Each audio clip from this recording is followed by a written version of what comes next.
Isa sa pangunahing pangangailangan ng isang pamayanan ay ang serbisyong pangkalusugan. At dito nga sa lungsod ng Kidapawan ay inilapit na ito sa mga mamamayan sa pamamagitan ng pagpapatayo ng Super Health Center sa mga stratehikong lokasyon upang mapagsilbihan ang abot sa 10 barangay sa paligid nito. Kagaya na lang ng Southwestern Super Health Center na matatagpuan sa Barangay Calaisan na kayang pagsilbihan ang mga residente mula sa Barangay Masibulig, Junction, Singaw, Balindog, Paco, Sumbak, Amasyon at Magsaysay. Ang nabanggit na Super Health Centers ay mayroong sariling laboratory, pharmacy at doktor upang suriin ang nararamdaman ng mga pasyente. Maliban pa sa mas malapit at accessible na ito sa mga konstituwente ng mga barangay, ay libre ang mga serbisyong handog nito para sa mga mamamayan ng Kidapawan, kagaya na lang ng libreng medical check-up, gamot, ECG, laboratory services na kinabibilangan ng urinalysis, fecalysis, CBC, platelet, HBsAg, RBS, pregnancy test, syphilis at dengue NS1. Malaki naman ang galak at tuwa ng mga residente sa presensya ng nabanggit na pasilidad sa kanilang lugar dahil sa naging panatag daw umano ang kanilang pakiramdam. Kagaya na lang ni Ginoong Ernesto. Siyempre, apekti kayo sa wala na center kasi siyempre modagan pa sa Kidapawan. Karon nga gibutangan na dakong tabang sa mga taga-baryo nga naana sila. Pili naman makagasto pagdako. Tama-tama lang po sa mga ultimo. Dako may pasalamat ni Mayor nga gibabuhatan niya inanin center sa baryo. Sa baryo nga makatulong sa mga ultimo. Among Mayor din sa Kidapawan, daghang salamat ni imong gibuhatan health center din sa Calaisan. Na kuan mo diri nga serbisyo. Kuan jud dako jung katabang gid sa kuan diri sa to sa Kidapawan. Labi na kay dako po kuan kay isa pa bago lang po nakapat-check up das kong anak. Sa libre lang kuan nya, okay po sila magkuan ba.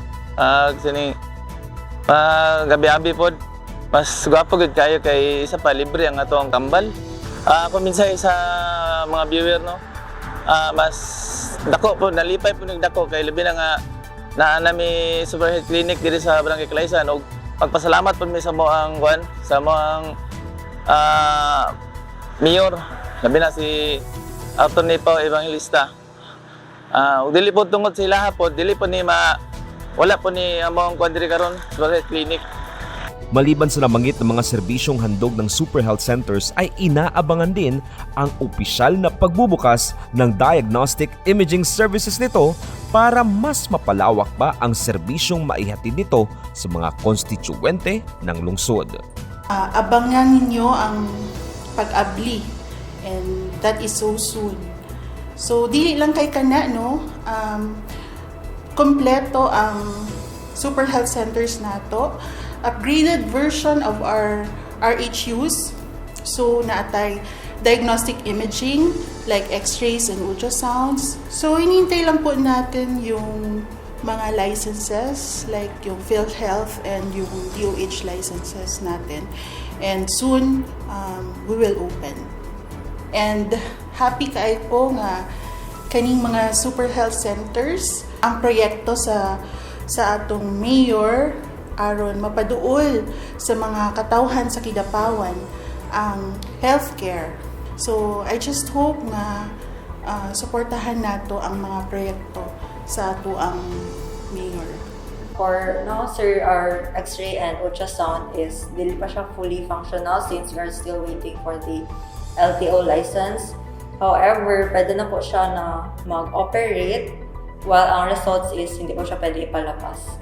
But okay siya for here sir sa Super Health Center sa Calaisan kaya at least maka-cater me from time to time of patients. Then for example, na may ipasilip example, ang case is like mag-suspect ko og appendicitis na patient, so makasilip lang ko ahead whether to refer na patient na po for admission or refer po for other institutions na pwede na maka-cater o ultrasound na with official results.